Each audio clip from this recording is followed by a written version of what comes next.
The second leading cause of divorce is money fights and money problems. High levels of debt and a lack of communication will increase your chances of getting divorced exponentially. Keep watching this video and I'll share with you how my wife and I paid off all of our debt and learned how to communicate about finances. What's up, you guys? Welcome back to the channel. My name is Nick and I am on the road to becoming a millionaire, and I'm sharing the journey with you. I make inspiring videos about personal finance and everything that's going on in my life around the area of money. If that interests you, be sure to subscribe. I post a new video every Monday. And also be sure to hit the like button. It lets YouTube know that you like this video and it makes them more likely to share it with somebody else. So it helps me out a lot. Make sure you guys hit the like button. With all that being said, let's get started. When you get married, it is all roses and butterflies. We spend our whole dating lives going out to eat, sightseeing, doing all these creative date nights, trying to be as romantic as we possibly can.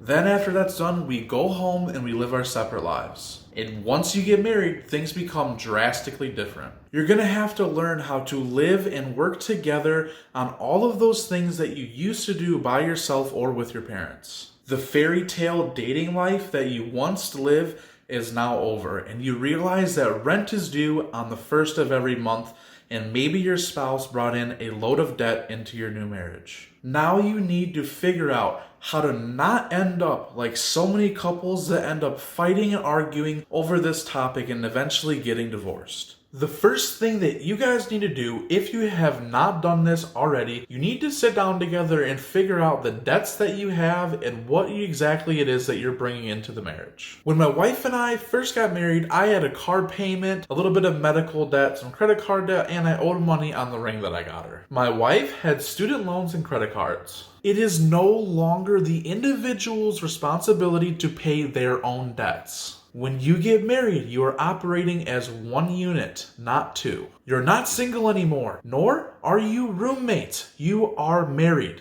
This debt now becomes ours. It is no longer yours or mine or his or hers. It is ours. This brings me to my next very important point. You need to get a joint checking and a joint savings account. This is really important because, like I said, you are now one unit, not two separate ones. Your direct deposits need to be going into the same checking account, and all of the bills that you guys have combined needs to come out of that same checking account. The reason why this is so important is because this is going to cause you to communicate and work together to make sure that all of the bills are paid on time and you guys have enough money throughout the week for your essentials. You can also see exactly what your spouse is spending money on, so now is a time when you'll find out if they have maybe some sort of gambling problem or something like that. With separate bank accounts, it is really easy to hide your financial infidelity from your spouse, and it could lead to huge issues down the line. Let's say if the rent is due or the mortgage is due and your significant other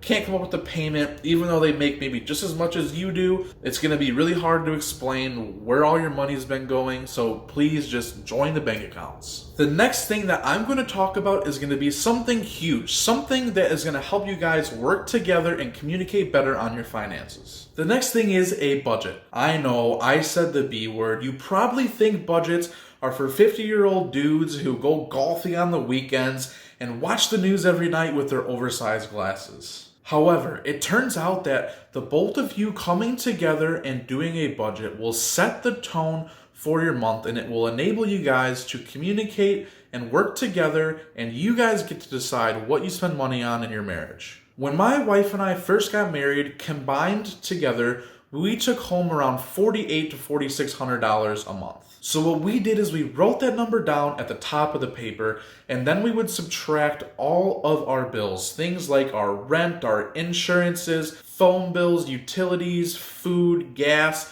all of those things that are essential. You have to pay them every month or things get shut off. After all of your essentials are paid, whatever number it is that you guys have left, you get to decide what you do with that. Maybe you guys are saving up for a vacation, or maybe you just split the number right in half. The wife gets half, the husband gets half, and maybe you guys buy a new bow and arrow and a purse. I mean, who knows? I think you get the picture that I'm painting, though. You need to learn how to work together. Now that you have extra money in your budget, it is time to move on to something very important in your marriage. What are your dreams? I am sure that at some point in dating, you have asked the question, where do you see yourself 20 years from now? Or what do you want to do when you get older? Or when do you want to retire?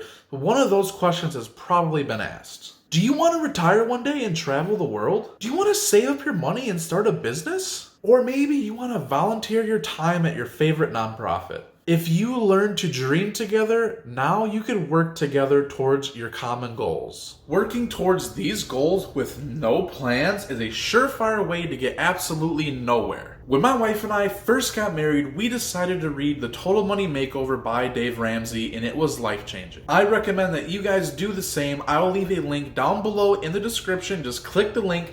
It'll take you right to Amazon. You could go ahead and buy the book. I recommend that you guys buy it and read it together. If you don't have Amazon Prime, also, I'll leave another link down for you guys to have a free 30-day trial on that also. After reading this book, we decided that our debt was our biggest blocker to our future. We decided to use our extra money in our budget to pay off our debt. We were able to pay off $26,000 in just 5 months. We worked a lot of overtime and side jobs to come up with this extra money. This totally changed our lives because now my wife is able to be a stay-at-home mom and my income is enough to just cover our bills. And had we not done this, this would not be possible. If you want to know our full story and how we paid off all of our debt, we have a video on our channel. You guys should go check it out. In conclusion of this video, there's a few key takeaways that I want you guys to get. Make sure that you guys figure out what your bills are. Add up all of your debts together and make sure you're both on the same page